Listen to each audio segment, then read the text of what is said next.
Les charcuteries de volaille occupent près de la moitié du marché des viandes froides au Canada. Si vous regardez, par exemple, les 25 dernières années, les viandes rouges sont en décroissance par capita, alors que le poulet est rendu au Canada la viande la plus populaire par capita. Depuis quelque temps, on remarque un changement d'attitude de l'industrie qui veut s'adapter aux demandes des consommateurs. On voit que les entreprises font de grands efforts. On voit des produits qui ont aussi peu que 7 ingrédients, des ingrédients facilement dictables qu'on a chez nous à la maison dans l'armoire. Ce qu'on nous demande, c'est un peu la même chose que dans la charcuterie en général. Il y a un effort pour essayer de simplifier nos listes d'ingrédients. Il y a un effort pour essayer de conserver par contre le bon goût et la praticité. La raison première pourquoi les gens mangent des charcuteries, c'est parce qu'ils trouvent que ça goûte bon puis que c'est facile, c'est simple, ça coûte pas trop cher. Une des raisons qui motive l'industrie à modifier les listes d'ingrédients, c'est la déclaration de l'Organisation mondiale de la santé à l'effet que les nitrites dans les charcuteries sont potentiellement cancérigènes. Le plus important rôle du nitrite dans les charcuteries était de préserver, donc limiter la multiplication bactérienne. À cela, on ajoutait la coloration du jambon, par exemple, et il y a une certaine saveur aussi là, qui est particulière aux charcuteries, qui est issue des nitrites. Donc, les nitrites combinés à une protéine et combinés aussi à un traitement thermique ont été démontrés comme étant cancérigènes dans l'organisme. Dans le cas de nos produits de volaille, on a retiré les nitrites complètement. Pas de nitrites chimiques ni de nitrites provenant de l'extrait de céleri.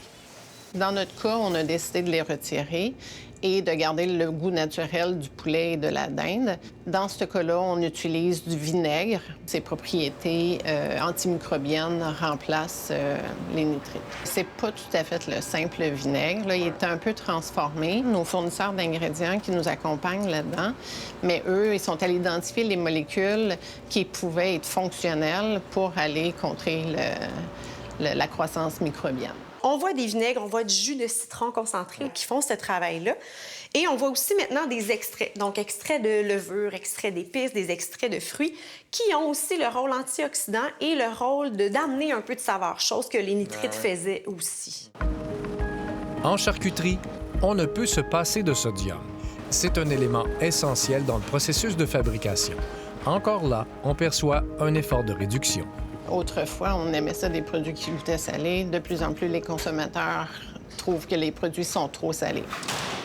Le fait d'enlever les rétarbates de sodium, les nitrites de sodium, les phosphates de sodium, on a réduit un peu l'apport en sodium, mais il nous reste quand même le sel. Fait qu'on veut que ça soit goûteux, puis on veut que l'extraction des protéines se fasse quand même. Puis le sel aide aussi pour la durée de vie. Même si notre corps a besoin de sodium, il reste que l'accumulation dans une journée peut être problématique.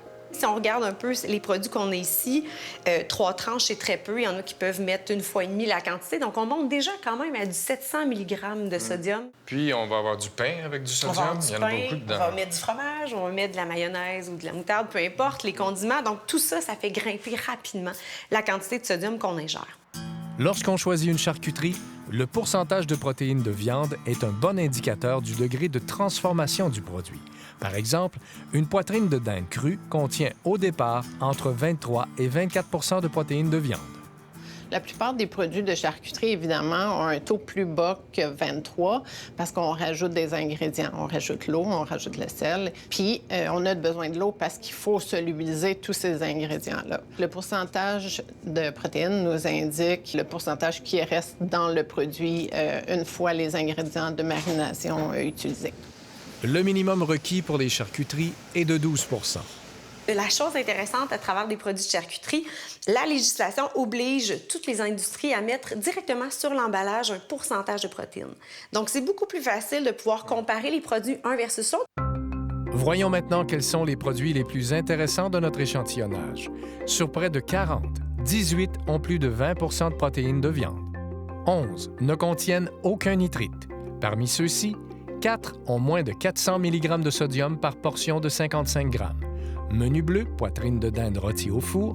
Sensation, poitrine de dinde cuite rustique et poitrine de dinde cuite aux herbes de Provence. Et le moins cher du lot, la poitrine de dinde tranchée, Mon Marché fraîcheur. Vous avez donc le choix parmi beaucoup de produits qui démontrent les efforts déployés par l'industrie pour se rapprocher des demandes des consommateurs et simplifier leur façon de faire. Mais il faut quand même garder l'œil ouvert.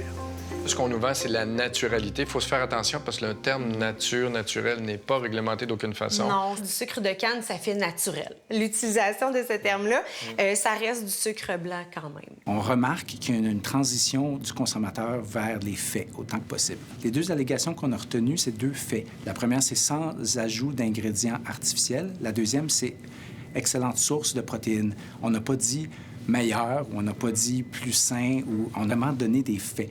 Donc, le consommateur devient plus exigeant à ce niveau-là. Je dirais un mélange d'exigence cynique et informé. C'est sûr que l'industrie nous offre une gamme qui est infinie de produits, on le voit bien, mais tout est dans la variété. Hein? On ne met pas ça dans nos lunchs à tous les jours, si c'est possible. On varie la protéine, on fait maison si c'est possible aussi. Donc, on peut comparer, par exemple, avec une poitrine de poulet ou un poulet qu'on désosse nous-mêmes à la maison. On est loin, là. On est loin des ingrédients qui ont été ajoutés. On a la possibilité d'aromatiser nous-mêmes, de saler nous-mêmes. Donc, ça fait vraiment une différence au niveau de la valeur nutritive et des ingrédients qu'on ingère là, à travers nos lunchs.